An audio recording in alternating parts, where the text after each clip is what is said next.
Salut à toutes et à tous et bienvenue dans ce 5e épisode en mode vidéo club de Retour à l'écran.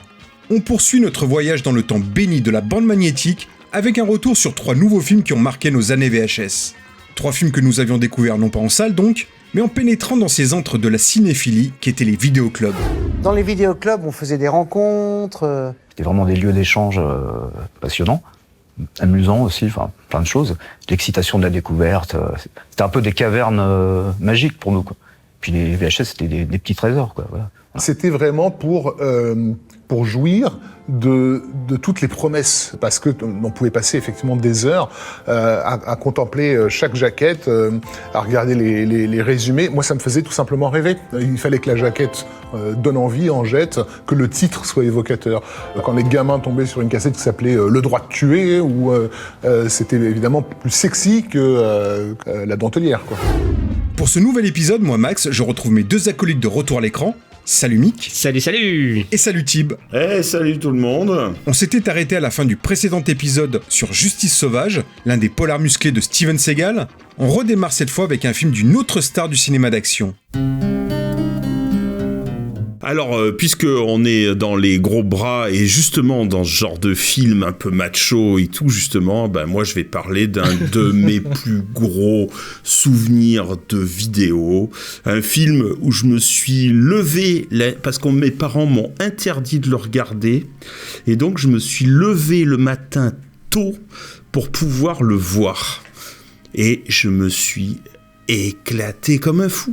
Et voilà, et je regretterai jamais d'avoir fait ça. Je pense que, maintenant ils savent, je sais pas s'ils le savent ou pas, mais ça n'a pas plus d'importance de toute façon. Ce film, c'est Emmanuel. Non, je plaisante. Non, je vais parler de Rambo. Voilà, on avait parlé de Steven Seagal, et maintenant on va parler de Sylvester Stallone. Voilà, écoutez, qu'est-ce que je peux dire sur ce film ? Qu'est-ce qu'on peut dire, ce film vu et revu ? Je vais vous faire un petit speech quand même, parce que si jamais il y en a qui l'ont encore pas vu, voilà. Donc c'est juste l'histoire d'un vétéran du Vietnam qui revient aux États-Unis et qui cherche un ancien camarade de régiment. Et puis, en fait, malheureusement, il va tomber sur des gens qui vont pas vouloir de lui et vont exprimer un peu leur violence par rapport à ce personnage qui représente une Amérique déchue. Et enfin voilà, il y a tout un discours, on peut y parler des heures, mais voilà, c'est un très très très grand film qui a cartonné en vidéoclub et qui a vraiment fait de Rambo ce qu'il est. C'est vraiment la vidéo qui a fait Rambo, quoi. J'aurais pas fait d'ennui à personne s'il n'y avait pas eu ce connard de flic. Ce que je voulais, c'était manger quelque chose. Ce connard m'a emmerdé, colonel. Mais t'as dû l'emmerder toi aussi, John. Eux ont versé le premier sang, pas moi. Écoute, Johnny, laisse-moi venir te chercher pour te sortir de là. Premier sang.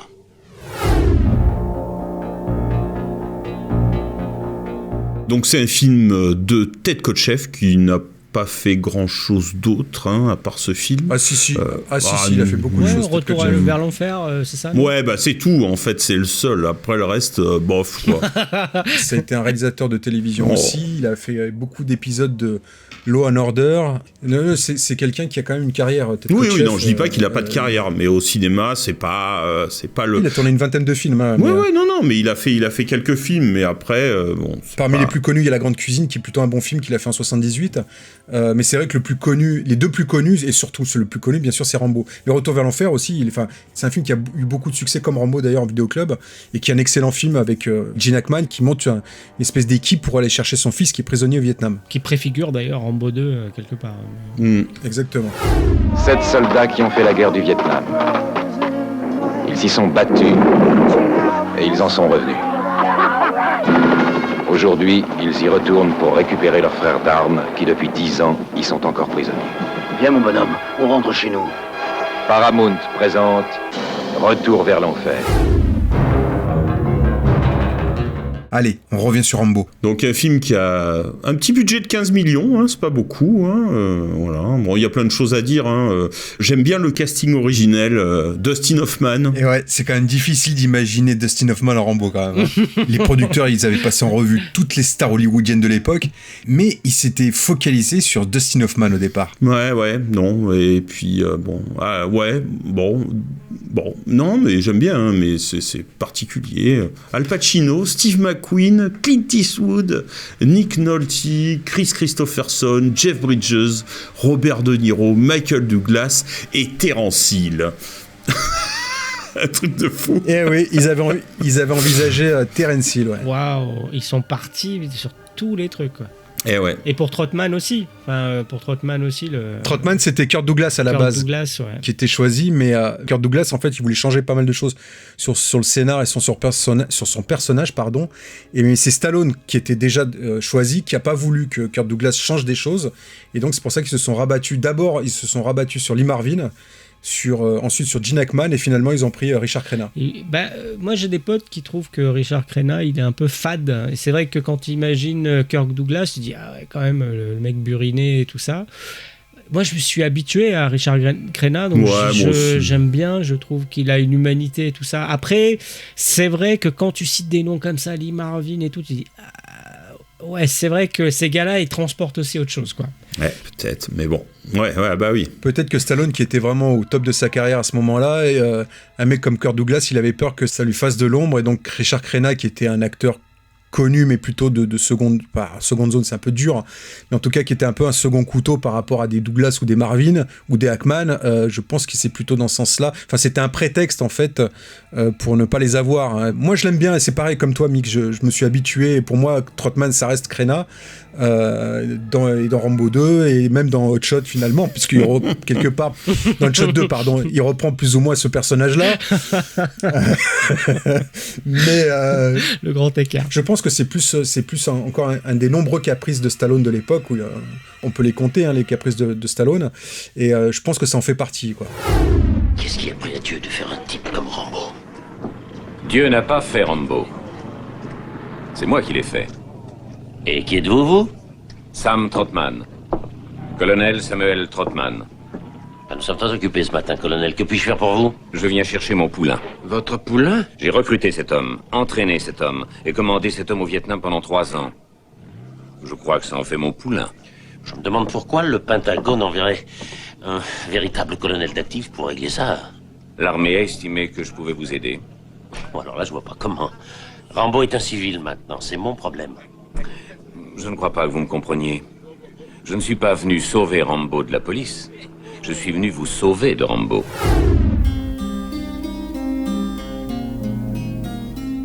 Ça m'avait marqué, quoi, cette histoire de mecs qu'on torture, comme ça. C'est tellement injuste.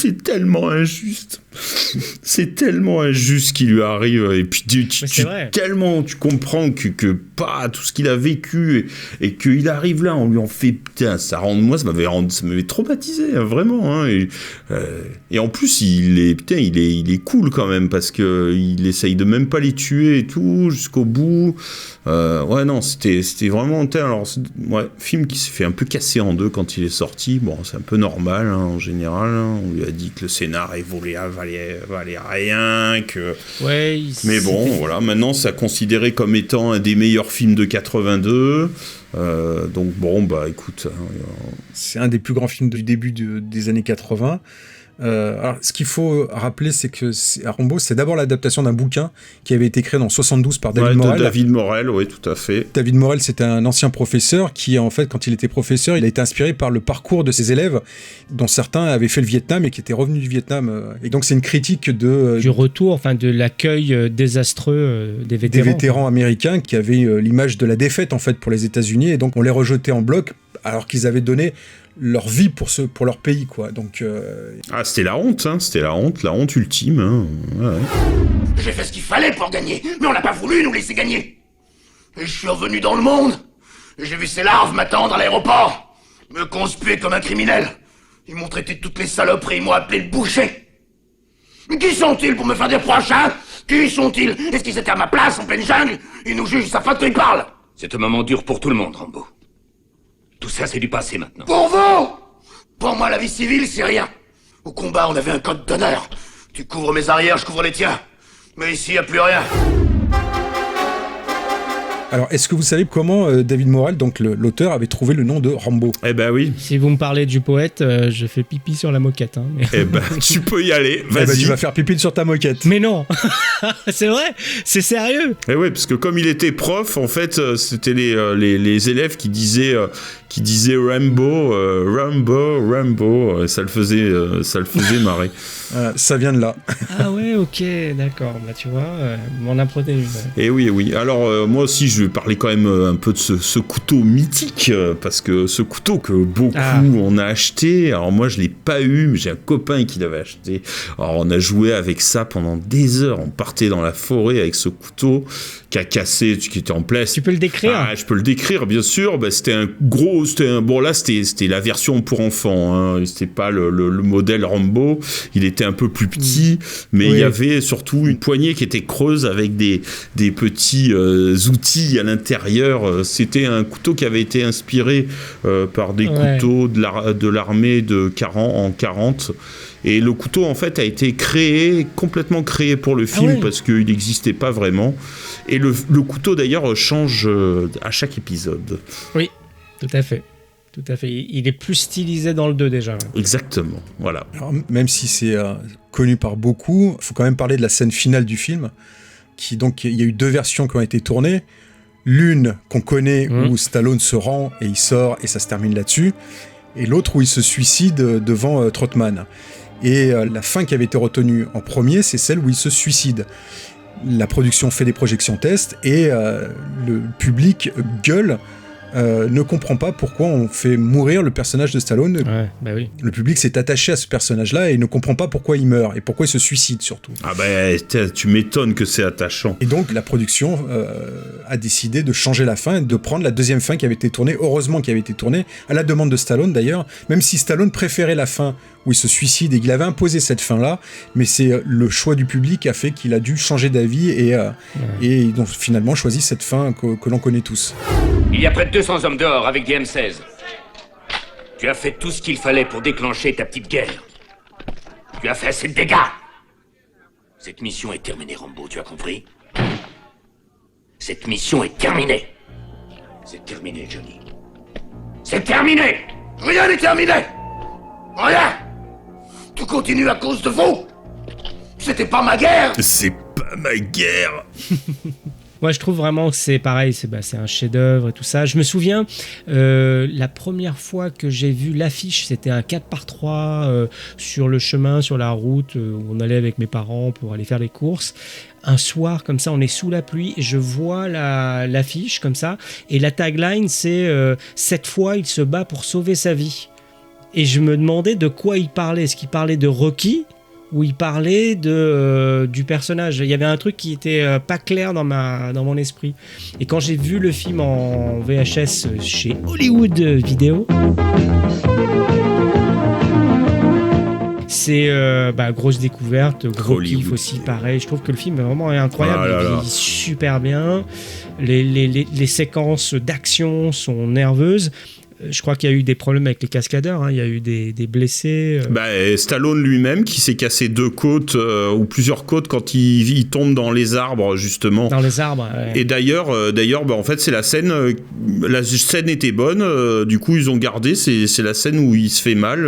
C'est la scène qui est gardée pour le montage final. En fait, il y a exactement la même puissance d'empathie pour le personnage de Rocky que pour Rambo. Ce sont 2 personnages très différents.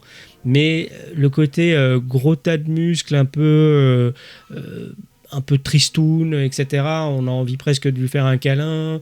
Et encore plus dans Rambo, parce qu'il est rejeté de toutes parts, il est un peu taciturne, etc. Il y a un truc qui est vraiment hyper fort. Et je comprends pourquoi le public a rejeté l'idée de ce suicide, parce que finalement, dans la trajectoire du personnage, c'est hyper frustrant s'il se suicide. Il y a une logique peut-être dans le roman, je crois que c'est dans le roman, il meurt. Hein. Ouais, il est vachement philosophe, il a vachement de recul sur tout, quoi. Il est donc ouais, c'est vrai que dans la logique, non, c'est pas. Enfin bon, maintenant c'est comme ça, donc. Après, il faut rappeler que dans le bouquin, le personnage est beaucoup plus dur, c'est-à-dire qu'il est beaucoup plus fou. Il est fou. Oui. C'est-à-dire qu'il dès qu'il a les brimades, en fait, il devient complètement taré. Il est beaucoup moins précautionneux finalement, si je peux m'exprimer ainsi. Oui, bah oui, là. Ouais. Quand il s'attaque aux flics dans le bouquin, il fait pas de quartier, il tue tout le monde.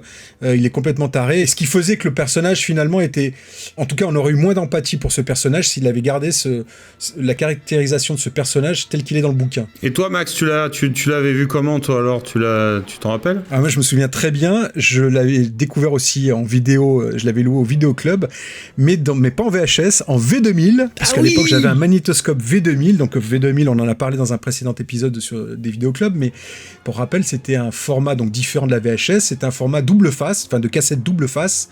On pouvait enregistrer 2 films, ou 4 films même, sur une seule cassette, quand on avait des cassettes de 2 x 4 heures, donc j'habitais Grenoble à l'époque, comme vous d'ailleurs. C'était le seul vidéoclub V2000 à Grenoble, et le film était tellement loué, en fait, au bout d'un moment, pour répondre à la demande des clients comme moi, ils avaient fait des copies. Donc c'était totalement illégal, mais ils avaient fait des copies, et moi j'avais loué une des copies pour pouvoir le voir, en fait. Donc j'ai payé à l'époque pour voir une copie de la cassette Hollywood Vidéo qui m'avait filé avec une jaquette noire et blanc, enfin une photocopie noir et blanc, et donc je l'ai découvert comme ça dans une copie dégueulasse d'ailleurs, hein, mais je voulais tellement le voir. Ah ouais, des photocopies noir et blanc, j'en ai loué quelques-uns. C'était totalement illégal, mais honnêtement je voulais tellement le voir que voilà. Et puis en plus ces copies-là, il les planquait bien sûr parce que c'était illégal, et qu'à un moment, je me souviens très bien, c'était une dame qui tenait ce vidéoclub, elle est allée dans l'arrière-boutique, elle m'a sorti la cassette, m'a dit tiens, j'ai une copie, machin et tout, et donc j'ai pu voir le film comme ça, et pareil que vous, hein, moi ça a été un choc, ce film, pour plein de raisons, même si à l'époque j'ai pas retenu toute la dimension politique en fait du film. Ah mais moi non plus. Oui, moi non plus, bien sûr. À l'époque je l'ai vu comme un film d'action extrêmement efficace, extrêmement prenant. Et ben voilà, comme dans genre Steven Seagal et compagnie, mais voilà. Ouais. Un peu plus loin quand même. Non, j'avais eu beaucoup d'empathie pour le personnage. Enfin bon, déjà j'adorais Stallone parce que j'avais vu quelques Rocky déjà à l'époque, et comme beaucoup, hein, d'ailleurs, on était très fans du bonhomme. En tout cas, beaucoup de garçons étaient fans du bonhomme. Et ce film-là, ouais, ça a été une claque à l'époque. Et forcément, quand le 2 est sorti, on est beaucoup à s'être rué dessus. Moi, je l'ai vu au cinéma, le 2. Après, le 2 change complètement le personnage, enfin la caractéristique du personnage, et en fait un film d'action pro-réganien typique des années 80. Mais bon, après, le film manque pas de qualité, le 2, notamment dans ses scènes d'action. Et le scénar. De James Cameron. Moi, le 2, j'ai du mal. Hein. J'ai vraiment 2 et 3, j'ai du mal. Hein. Ah non, moi, j'adore. Le 3, j'ai plus de mal. Mais le 2, je suis à fond. Trahi par les siens et abandonné derrière les lignes ennemies. C'est vous qui avez commis une erreur. Et vous pouvez me dire laquelle? Rambo. Et maintenant, il veut s'en sortir. Par n'importe quel moyen.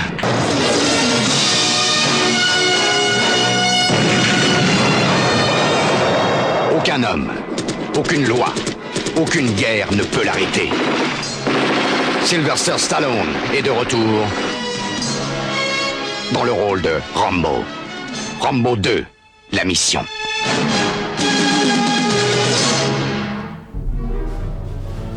Dans le 3, ils ont ramené de l'humour. Alors sur le coup, tu peux te dire, bon, ouais, mais j'aime bien les notes d'humour qu'il y a, même si le film a été fait, ça a été une production hyper bordélique avec un changement de réalisateur. C'était le réalisateur d'Highlander qui l'a commencé, Russell Mulcahy, il a été terminé par un autre réalisateur, Peter MacDonald. Ça fait un film un peu bancal, un peu machin, mais moi j'ai quand même une petite affection pour le 3e épisode. Ah, j'ai un bon souvenir, hein. Je garde un bon souvenir. Je l'avais vu parce que je l'avais acheté dans un magazine. Je l'avais acheté dans un magazine, il y avait le film avec le magazine, je me rappelle. Et je l'avais vu comme ça, le 3. Bah, comme le 2 aussi, je l'avais acheté comme ça en magazine. Moi je l'avais acheté dans un supermarché, le 2. Et pour compléter, parce qu'on a parlé des 3 premiers, moi j'aime beaucoup le 4. Oh, je suis fan. Et je déteste le 5. Et pareil, et c'est même pas la peine d'en parler du 4, c'est une grosse merde. Le 5 est une grosse merde. Ouais, moi le deuxième, moi j'ai souvenir du gros tintamarre autour de la sortie parce que ça avait été un gros succès, donc ça avait été lancé en grande pompe en VHS et j'avais la cassette aussi. Mes parents me l'avaient ramené aussi du supermarché, ils avaient dû aller à un Carrefour ou un truc comme ça, ils me l'avaient ramené. Je me souviens de la jaquette avec l'ancien logo Delta Video avec les trois traits, les trois bandes, ouais. Rambo 3. Je me souviens l'avoir vu avec mon père au cinéma. Et on avait vraiment halluciné parce que la salle était vraiment chargée en surround, le son là avec les infrabasses qui font secouer les sièges. Et il y a un moment, il y a un hélicoptère comme ça qui sort de derrière le paysage de l'Afghanistan et on entend d'abord le vrombissement de l'hélicoptère. On était là, oh putain, le son de cette salle est incroyable. Et voilà, mais pour reboucler sur le premier, moi je trouve que le premier est génial en termes d'action. Mais le film devient exceptionnel avec la séquence de dialogue final, enfin de monologue final de Stallone, qui est déchirant. Puis quand il explique que il raconte que son copain a explosé, qu'il a des morceaux de son pote sur lui, etc. Enfin tout ce qu'il a vécu, c'est hyper déchirant. On oublie, on a la figure de, justement la figure de Stallone, Rambo 2, etc. Mais on oublie que le Stallone des années 70 et je pense que Rambo 1 est encore à la queue de la comète des années 70. Il n'est pas tout à fait un film des années 80. On oublie que ça a été un mec comme ça qu'on comparait à De Niro ou des gens comme ça. Hein. Et voilà, il y a des moments hyper forts, hyper touchants. Ça fait dépasser le film du simple action movie lambda qu'on a oublié depuis, quoi. Voilà, c'est ça qui fait le sel pour moi de ce film-là. Les autres scènes d'action, évidemment, mais tout ce final est génial, quoi. Ouais, je sais plus où je suis. Je parle plus à personne. Des fois, toute une journée. Toute une semaine. J'arrête de ma tête.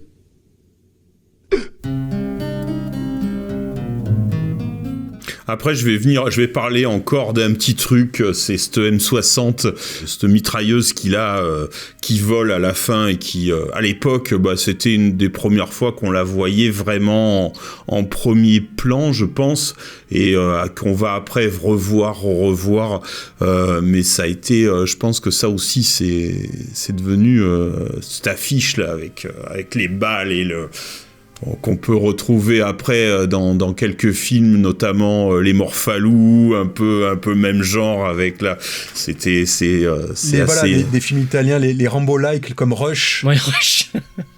Pour ceux qui traînaient dans les vidéoclubs aussi à l'époque et qui louaient comme moi les nanars italiens qui étaient des Rambo-like, enfin des copies de Rambo.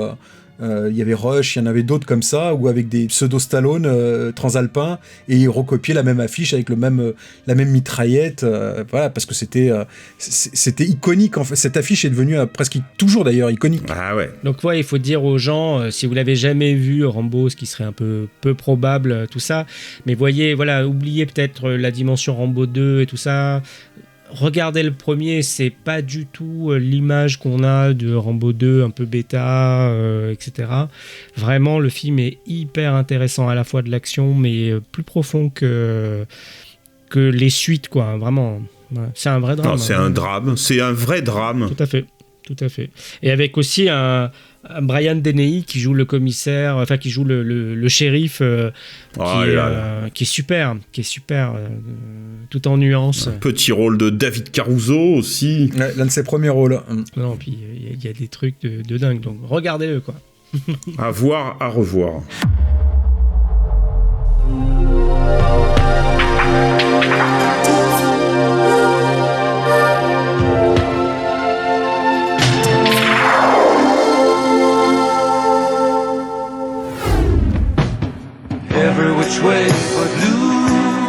Et puisqu'on en est dans les gros bras encore, donc là, moi je parlais, mais pas tant de gros bras que ça, malgré tout, mais on est quand même dans de l'actionneur.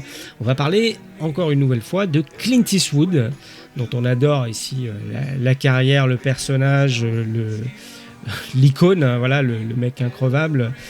Et je voulais vous parler d'un film dont on a un peu oublié l'existence aujourd'hui, mais pourtant qui a été très important, qui a été un hit de vidéoclub et qui a été aussi un hit au cinéma, qui s'appelle D'où dur et dingue.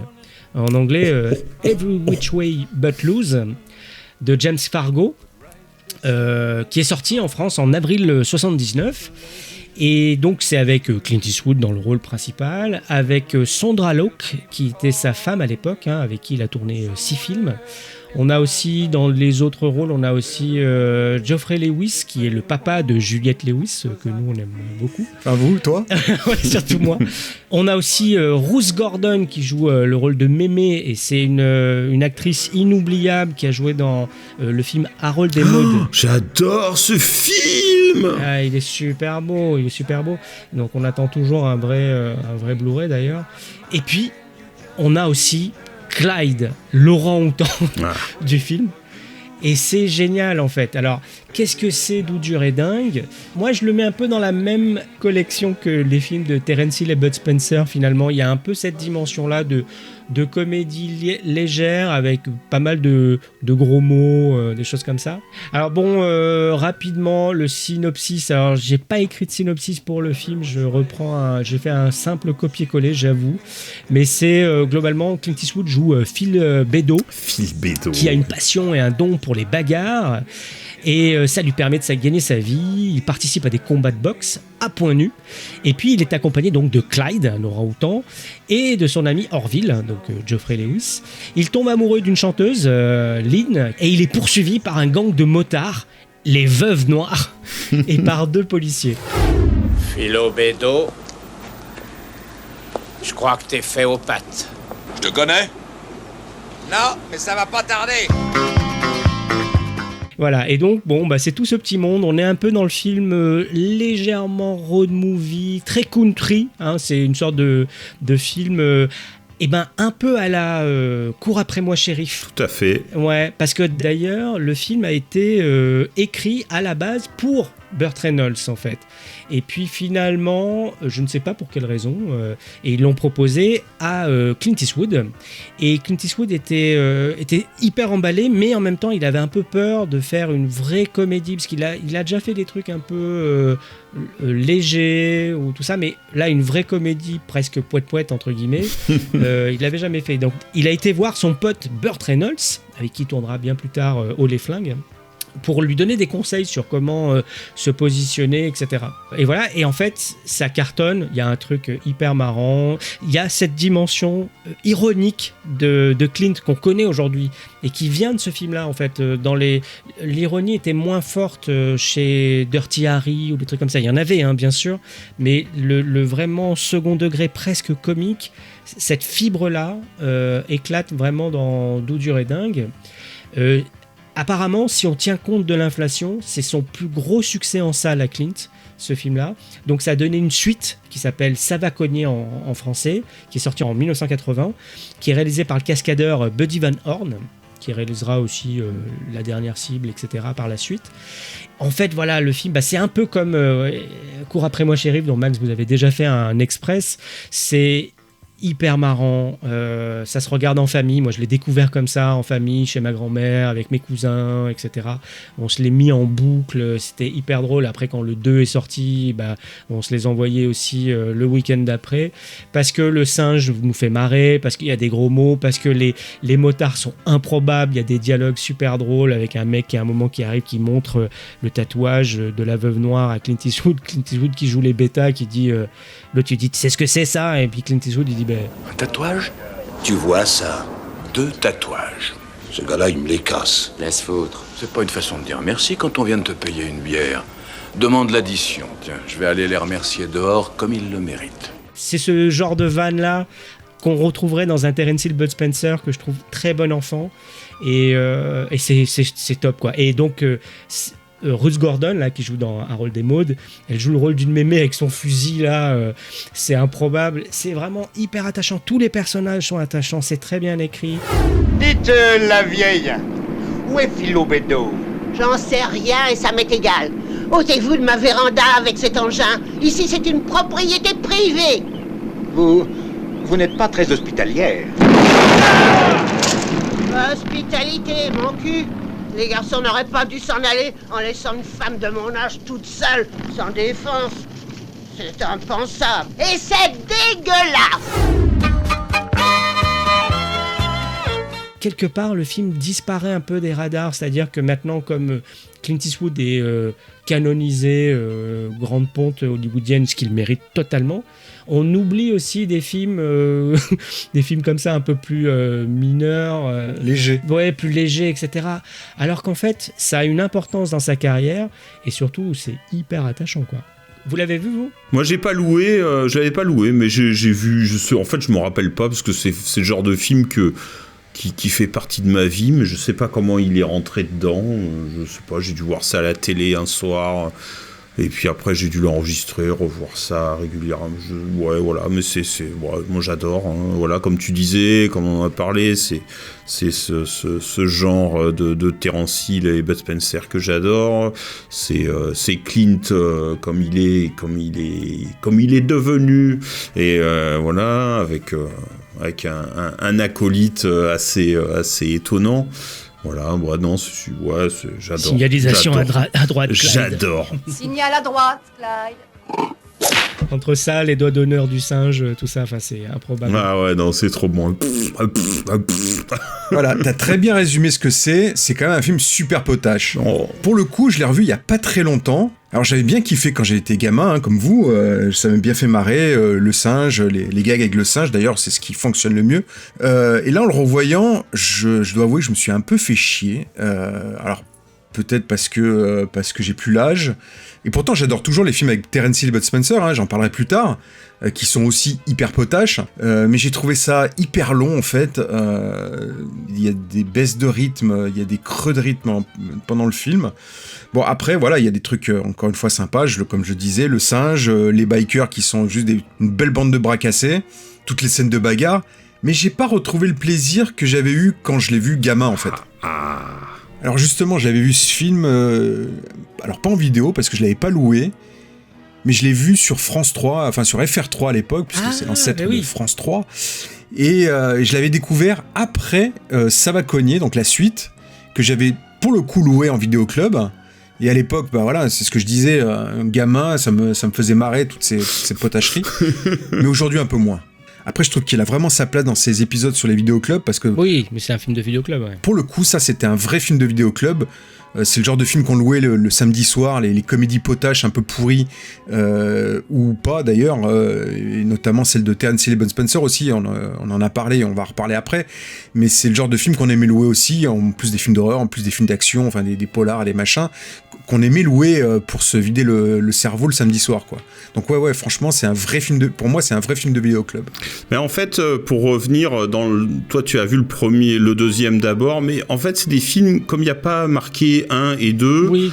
En fait, il n'y a pas vraiment de ça va cogner, doudure et dingue.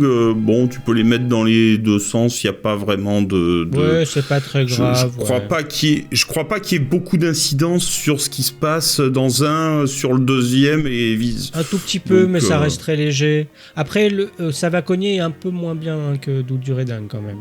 Le premier est mieux. Il y a encore moins, en fait, il y a encore moins d'histoire. Enfin, il y a peu d'histoire dans le premier, mais encore moins dans le second où c'est vraiment, ça se résume vraiment à l'affrontement entre les bikers et Eastwood. J'ai oublié de dire, mais voilà, James Fargo, qui est le réalisateur, en fait, c'est un ancien assistant réal. Il a bossé sur les premiers films de Spielberg, Duel, Sugarland Express, les premiers films aussi réalisés par Eastwood lui-même.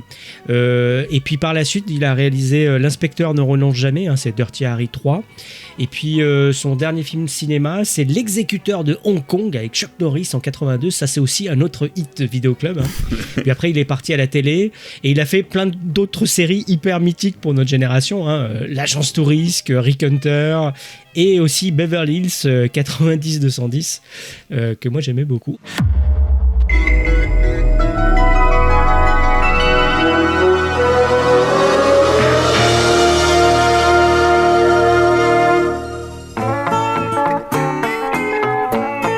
Eh ben, moi, je crois que Max, tu as ton petit fil rouge transition déjà toute trouvée. Ah, mais complètement, parce que vous avez parlé longuement de Terence Hill et Bud Spencer. Et on va en parler longtemps encore. Parce que, encore une fois, dans les comédies qu'on aimait louer un samedi soir en famille, il y avait toujours régulièrement un Terence Hill et Bud Spencer. Évidemment. Et celui dont je vais vous parler, c'est peut-être mon préféré. Ouais. C'est Deux super flics, qui est sorti en 77.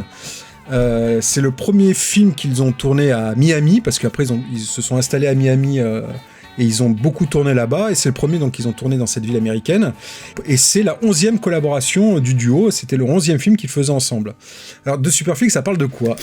Pas évident, hein. Si, il y a une histoire. Oui, non, c'est vrai, en plus, c'est vrai. Non, c'est vrai. Pour la résumer assez rapide, donc c'est deux mecs fauchés, un peu paumés, qui cherchent du boulot sur les docks de Miami. Et quand ils arrivent là-bas, ils se retrouvent au milieu d'une bagarre et ils se font virer des docks. Donc ils sont totalement fauchés. Dès qu'on en parle, on est mort de rire. Je sais pas si tu vois, C'est un truc de fou. On est déjà en train de se refaire les dialogues. Et puis ils se disent bon, on est fauchés, on est tous les deux, qu'est-ce qu'on fait ? Bah tiens, on va faire un hold-up. Sauf que quand ils débarquent pour ce qui pensait être l'arrière-boutique d'un supermarché pour piquer la caisse, en fait, ils tombent sur un commissariat. À ce moment-là, la police de Miami fait une campagne de recrutement pour avoir de nouveaux policiers. Et donc, au lieu d'être pris pour des délinquants, ils sont pris pour des gens qui viennent se présenter pour devenir de nouveaux policiers. J'ai la criminalité dans le sang. On fait pas mouche à tous les coups, hein. On se fera foutre à la porte après les cours de préparation et on touchera 150 jours de paye. Ça, c'est à voir. Et à partir de là, ça va être un festival de gags. Ils vont se retrouver confrontés à un groupe de pseudo-punk avec à leur tête un mec qui se prend pour un Indien. Géronimo! Ici.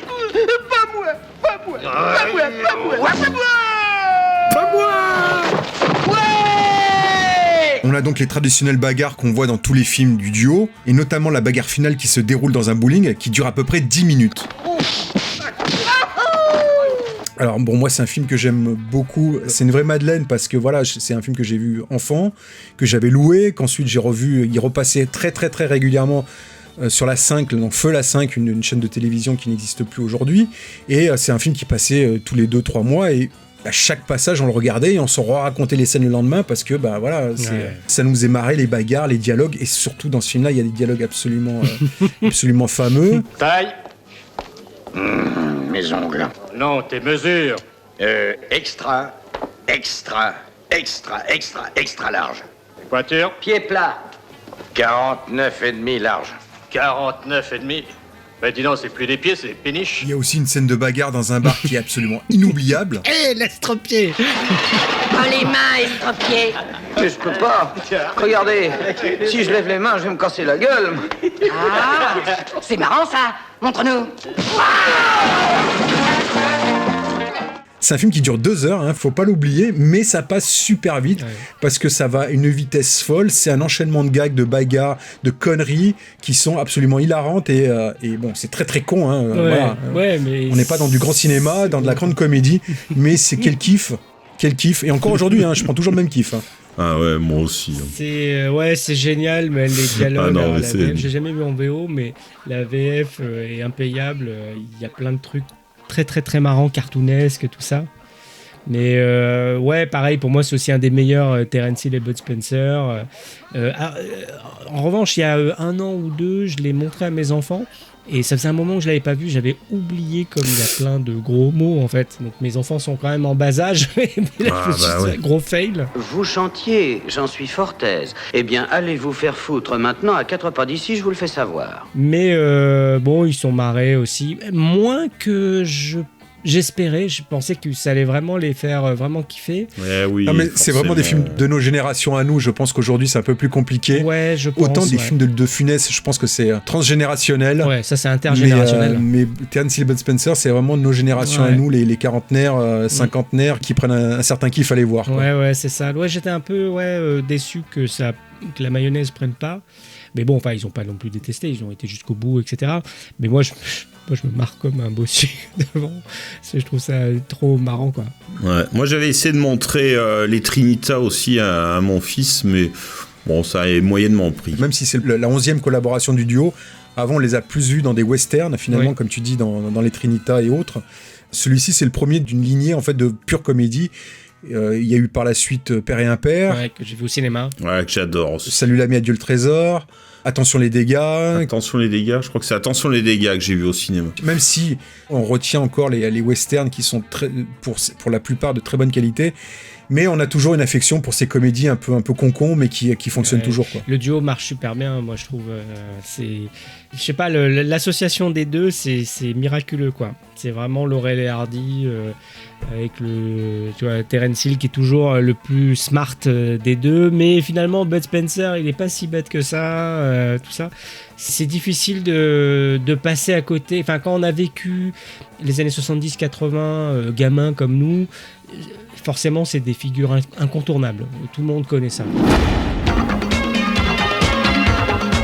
On referme les portes de notre vidéoclub sur ce film symbole des années VHS, mais on se retrouve très vite pour un nouvel épisode avec un retour sur le génial Sens de la vie des non moins géniaux Monty Python, le glaçant Chromosome 3 de David Cronenberg et Maniac Cop, premier opus de la trilogie réalisée par William Lustig.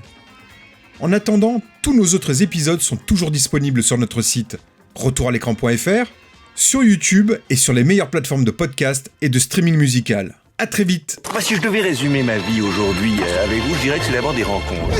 C'est vrai que je ne vis que pour le cinéma. Pour être aimé, il faut être aimable. Vous voulez un chocolat? C'était pas ma guerre. Back and full force. Quelle est votre devise? Je m'appelle Bond. James Bond. Vous délirez totalement là. C'est ça qui permet de voyager à travers le temps. La vie a plus d'imagination que nous. J'espère que je ne vous apprends rien. Vous êtes un mélancolique. Mélancolique, mon cul.